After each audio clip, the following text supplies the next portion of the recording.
Assalamualaikum warahmatullahi wabarakatuh. Assalamualaikum. Innal hamdalillah nahmaduhu wa nasta'inuhu wa nastaghfiruh wa na'udzu billahi min shururi anfusina wa sayyiati a'malina. May yahdihillahu fala mudilla lahu wa may yudlil fala hadiya lahu. Wa asyhadu an la ilaha illallah wahdahu la syarika lah wa asyhadu anna Muhammadan 'abduhu wa rasuluh sallallahu alaihi wa ala alihi wa ashabihi wa man tabi'ahum bi ihsanin ila yaumiddin wa sallama tasliman katsira. Ya ayyuhalladzina amanu taqullaha haqqa tuqatih wa la tamutunna illa wa antum muslimun. Amma ba'du. Kepada Ustadzuna Mudir Ma'had Tahqimus Sunnah dan para asatid serta tolabah yang semoga senantiasa diberkahi dan dirahmati Allah Ta'ala. Mari kita terus bersyukur kepada Allah yang terus memberikan berbagai nikmat kepada kita. Di antaranya nikmat berupa perhatian kita terhadap kalamullah. Allah Subhanahu wa Ta'ala mengkaruniakan hidayah dan taufik kepada kita semua untuk memiliki perhatian yang sungguh-sungguh dan atau mungkin lebih ya dibanding orang lain. Itu semua nikmat Allah Subhanahu wa Ta'ala, fadilah dan karunia-Nya yang wajib untuk kita syukuri. Maka berkenaan dengan itu saya ingatkan dengan satu ayat Allah Subhanahu wa Ta'ala, innal ladzina yatluna kitaballahi wa aqamus salata wa anfaqu mimma razaqnahum sirran wa alaniyah yarjuna tijaratan lan tabur.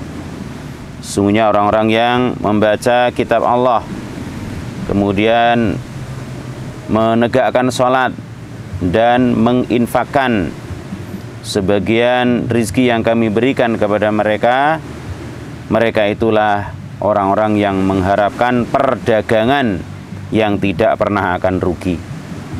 Membaca kitab Allah Subhanahu wa Ta'ala ya, atau tilawatul Quran, yakni dengan membaca huruf-hurufnya, memahami maknanya dan mengikuti apa yang ada di dalam Al-Quran tersebut. Sehingga Allah Subhanahu wa Ta'ala menyebutkan amal yang sangat agung setelah membaca Al-Quran, yaitu wa aqamus shalah, mendirikan sholat dan berinfak.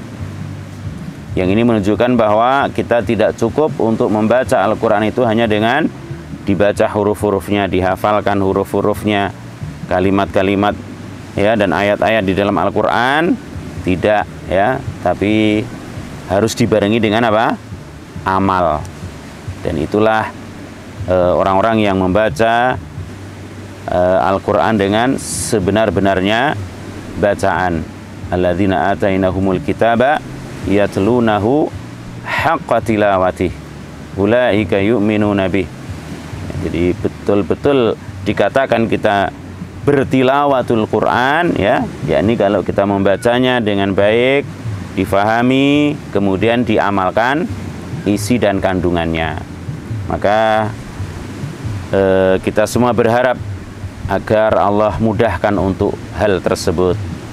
Kemudian hadis Nabi SAW yang insya Allah kita semua hafal luar kepala, ibaratnya khairukum man ta'allamal Qur'an wa 'allamah. Sebaik-baik kalian adalah orang yang belajar Al-Quran dan mengajarkannya. Maka yang belajar terus berusaha untuk diikhlaskan niatnya, begitu pula yang mengajarkan. Yang belajar dan yang mengajarkan bersungguh-sungguh ya, mencintai apa yang menjadi aktivitasnya, apakah dia pelajarnya atau dia yang mengajarkannya. Karena kata Nabi SAW, dua golongan ini adalah orang yang terbaik, yang belajar dan mengajarkan Al-Quran. Ini ada dua makna, yaitu belajar dan mengajarkan huruf-hurufnya ya, membaca Al-Quran dengan baik, menghafalnya dengan baik, Ya, kemudian yang kedua adalah belajar dan mengajarkan maknanya.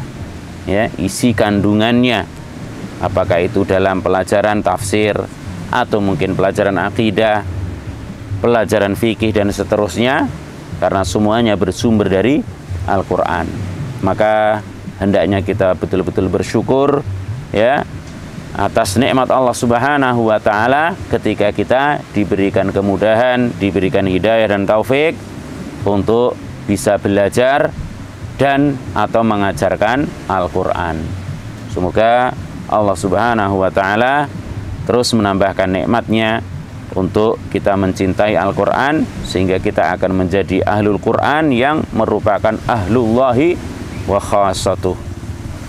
Ya, keluarga Allah dan orang-orang khusus dari Allah Subhanahu wa taala. Orang-orang pilihan Allah Subhanahu wa taala. Demikian, semoga yang sedikit ini bermanfaat untuk kita semuanya. Barakallahu fikum. Assalamualaikum warahmatullahi wabarakatuh. Assalamualaikum.